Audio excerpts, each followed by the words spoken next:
everyone, welcome back. So we're going to talk about entropy in a little bit more detail in this video. So when we say a reaction is exothermic, remember that's when enthalpy, the change in enthalpy, is negative, delta H. Is the reaction spontaneous?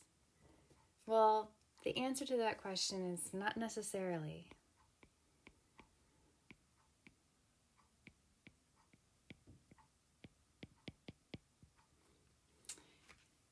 Another factor plays a critical role, and that is entropy.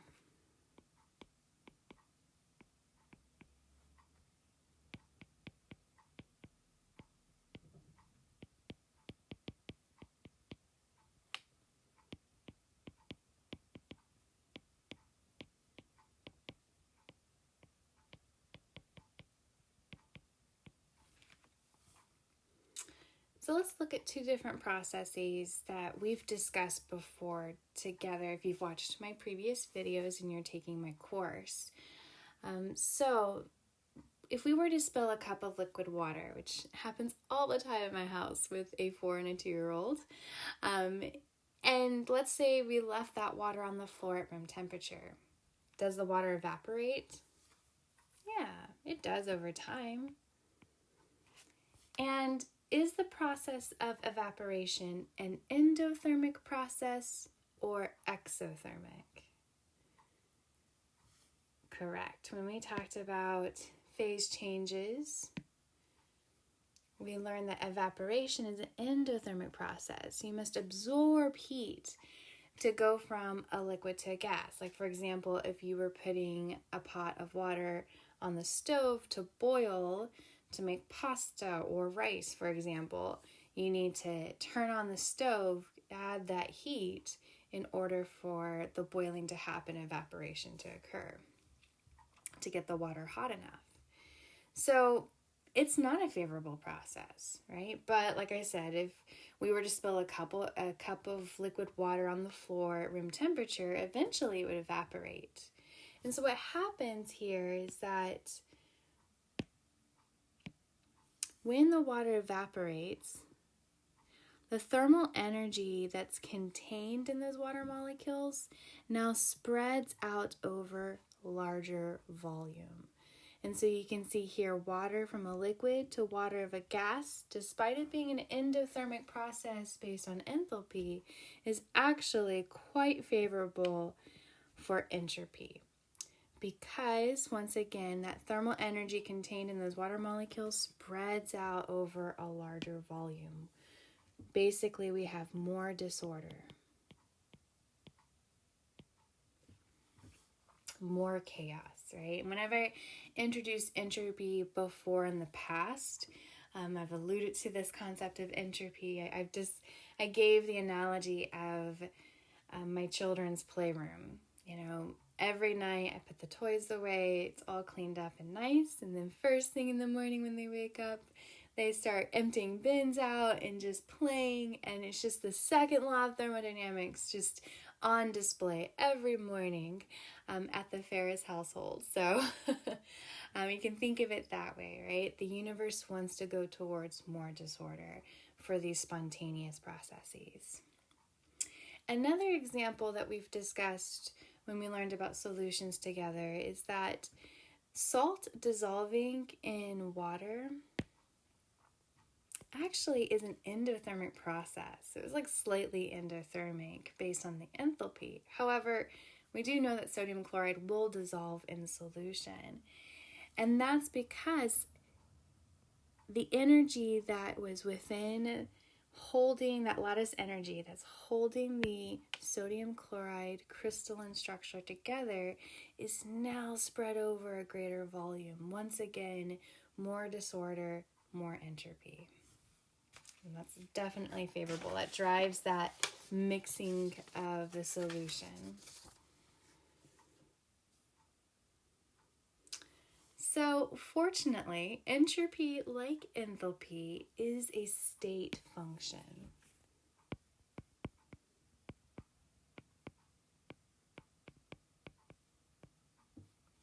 And so in your first semester journal of chemistry class, you would have discussed enthalpy. You would have learned that it was a state function, which just means that it does not depend on how the system arrived at that state.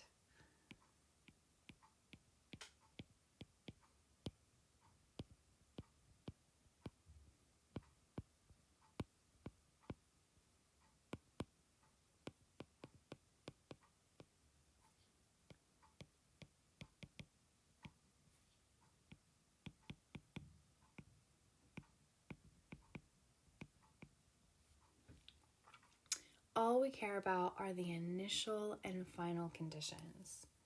So delta S, the change in entropy, is equal to S final minus S initial.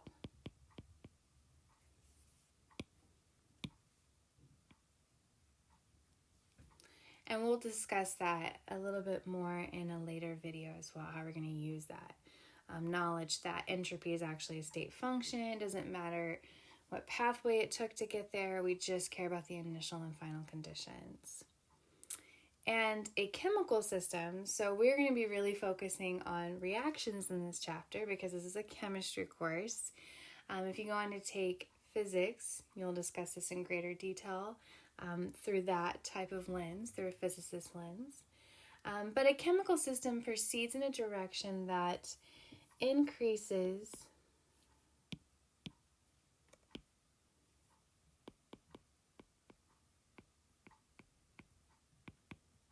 the entropy of the universe.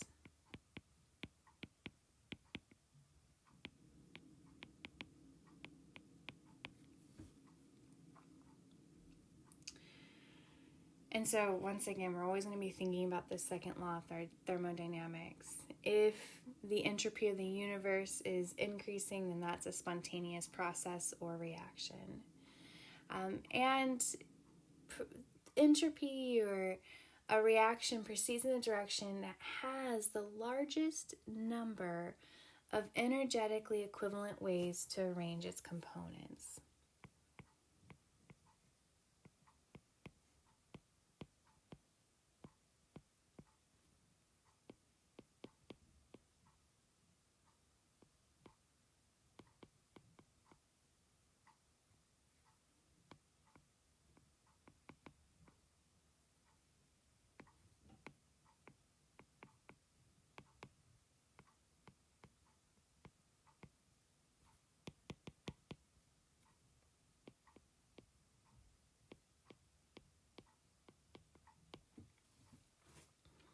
So basically, we're saying that energy, if it is able to spread out more, it definitely will. It wants to go to a more disordered, chaotic state. You can think of if you had a closed container with just noble gases, like two different noble gases separated by a divider. And if you were to remove that divider, these noble gases, even though they don't want to mix with each other, there's no attractive forces, they will mix because they want to spread out over a larger volume and create that kind of disorder and follow the second law of thermodynamics. So it's something that we'll continue to discuss throughout these lectures here, this concept of entropy, this disorder and spreading out this energy over, as many equivalent ways as possible within the context of a chemical reaction, for example, and its relationship with the surroundings. So I just want to start off just with processes right now, not even diving into chemical reactions just yet. But energy change is associated with state changes, and that's something, once again, we discussed in a previous chapter and lectures. We looked at different state changes, freezing, melting, sublimation, deposition, evaporation, condensation. We talked about all of these. And so that's why it was important to master that material first before we kind of discussed it in this context here. So when we're thinking about state changes, what is, depending on what state you're in, how does the entropy increase? Delta S greater than 0. Well, hopefully this will be intuitive to you if you think about the kinetic energy or the energy for those particles. So for example, going from a solid to a liquid means that you're definitely going to see an entropy increase, right? Those liquid molecules, they're moving around. They have more energy than they did when they were in the solid state. So definitely that means more entropy. They have more freedom. Obviously, if you were to do sublimation and go from a solid to a gas, like in carbon dioxide dry ice, for example, that also you would witness an entropy increase. If you went from here, where everything's very solid, rigid, orderly, to a gas where it's moving around like crazy, and like I said, dispersing its energy over greater volume, definitely more entropy. And then as well as if you were doing evaporation, right? A liquid to a gas. So you're going from a condensed state to the gaseous state. And finally, something we'll discuss in a later video, because this video we're mainly focusing on phase changes. But if we were to increase the moles during a reaction. So if you have more moles of products than you do of reactants, then you're definitely seeing an increase in entropy. And a lot of times when I've taught organic chemistry, we look at the mechanisms and we always kind of check out like, okay, is there an increase in entropy throughout this mechanism here? And sometimes that's what drives the reaction forward, and it's good to know that. And so something I just also wanted to write down in regards to entropy to kind of help you out in your understanding of this concept. A state in which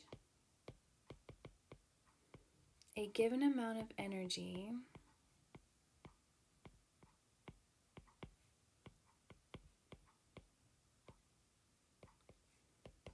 is more highly dispersed, has more entropy,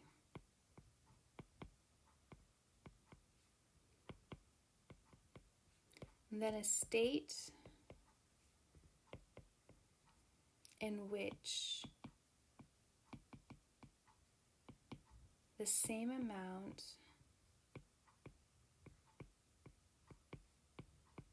of energy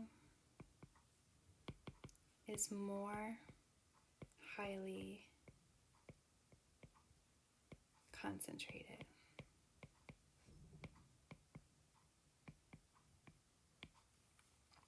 So a state in which a given amount of energy is more highly dispersed, like for example a gas, has more entropy than a state in which the same amount of energy is more highly concentrated, for example like a solid. So just kind of thinking in context here of like, what are we comparing it to? And so at this point in time in these lectures, we're focusing on state changes or phase changes here. And so just thinking about how gases, they're able to move around, they're able to spread that energy over greater volume. They have higher entropy relative to something that's in a liquid, more condensed state, and also compared to a solid, which is definitely the most rigid and the most orderly, which would have the least amount of entropy. All right. So how would you calculate this amount of entropy for these state changes? Now remember that these state changes, for example, condensation, evaporation, they were reversible processes. We always use these equilibrium arrows, for example. So to calculate it, you can calculate the entropy for a state change if you use the heat for that reversible process divided by T in temperature, as long as you're in constant temperature. You're not changing that.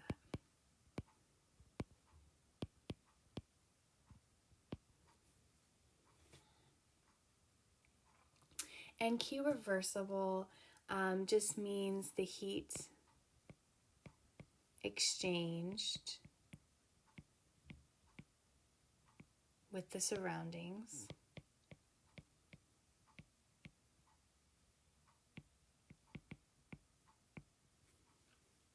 So from the system to the surroundings, and we'll talk more about heat of the system and heat of the surroundings again in the next video.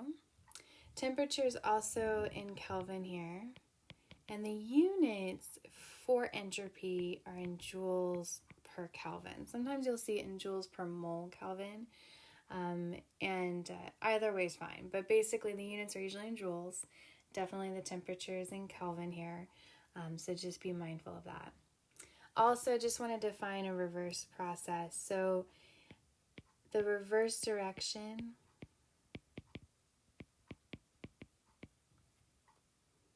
upon an infinitesimally small change in some property.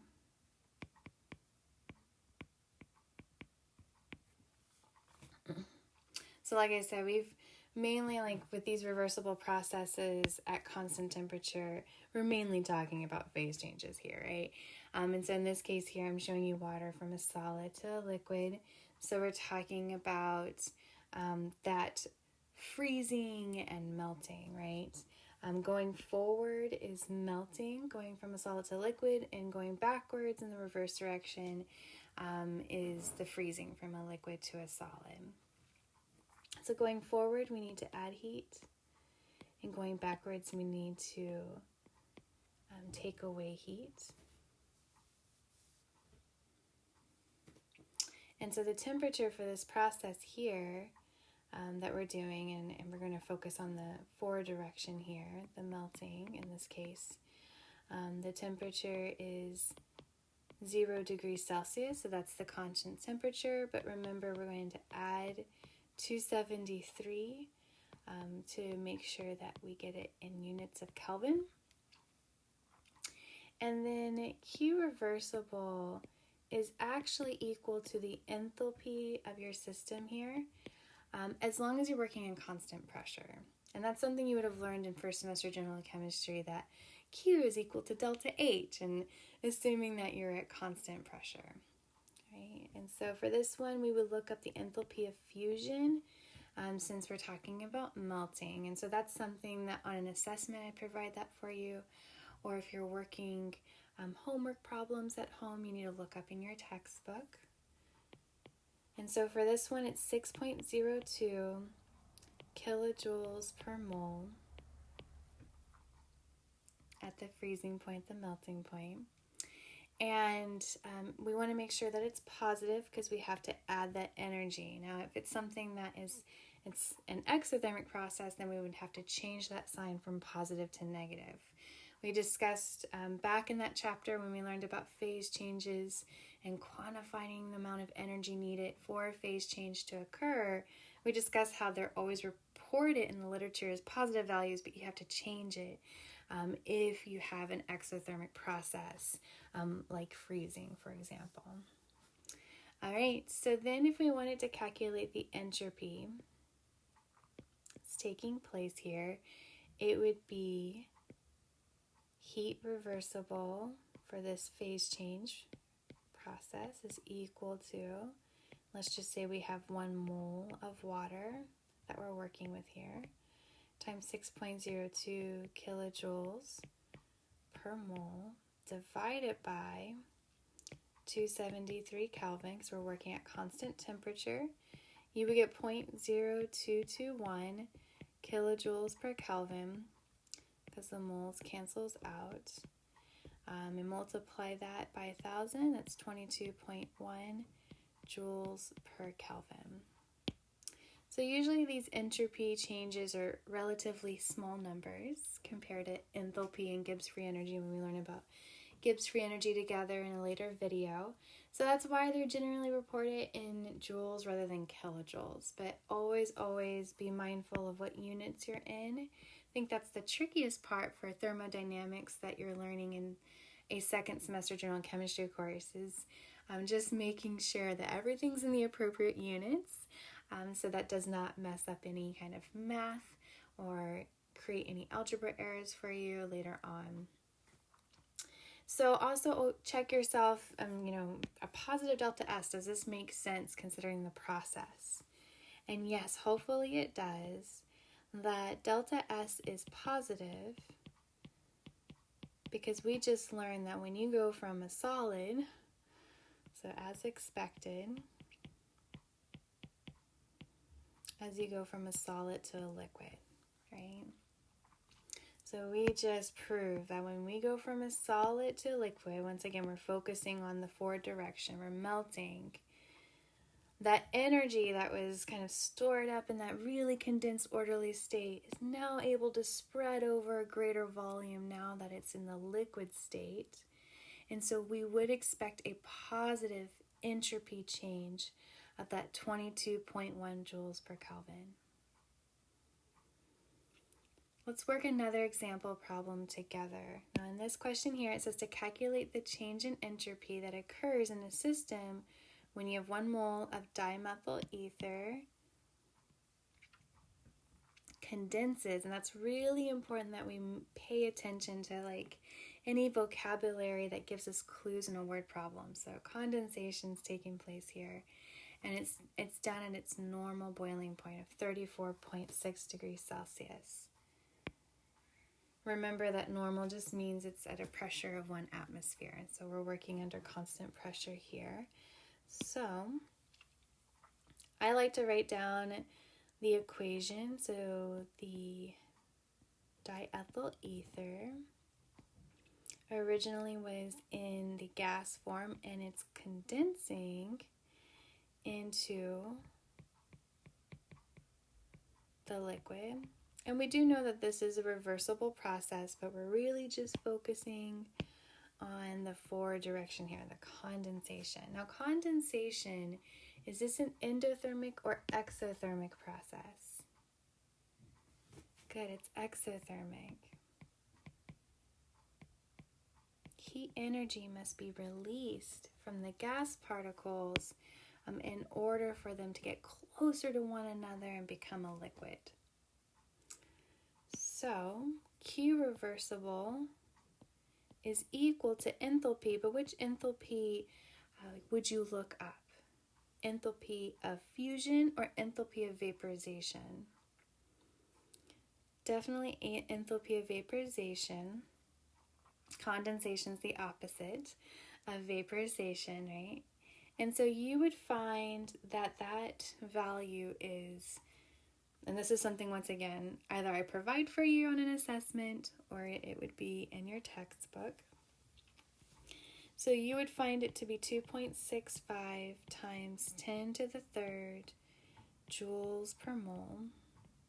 I already converted it to joules for you. You may have found it as kilojoules instead, but I've already converted to joules. And is this a positive or is this a negative enthalpy as well as heat energy Q? Good, it's a negative. This is an exothermic process, so we need to make sure we represent that with the sign here. All right, temperature also must be in Kelvin, so you would add 273 to 34.6, and you would get 307.75 Kelvin. So I'm adding 273.15 in this one here. All right, so when we do the calculation, delta S is equal to heat for the reversible process over temperature. We plug in negative 2.65 times 10 to the third joules per mole over 307.75 Kelvin. And that's equal to negative 86.1 joules per mole Kelvin for the entropy change here. Or you could say joules per Kelvin 4 and then write out 1 mole of diethyl ether. So you ask yourself, does this make sense? Delta S is negative here. The change in entropy is negative. As expected, because we're going from a gas to a liquid. We're going to a more ordered state, and so therefore there's less disorder and less entropy. So always be mindful of the signs. Really indicates directionality here of heat transfer if you're talking about enthalpy, as well as, disorder if you're thinking about entropy. All right. Thank you all for watching, and I'll see you next time.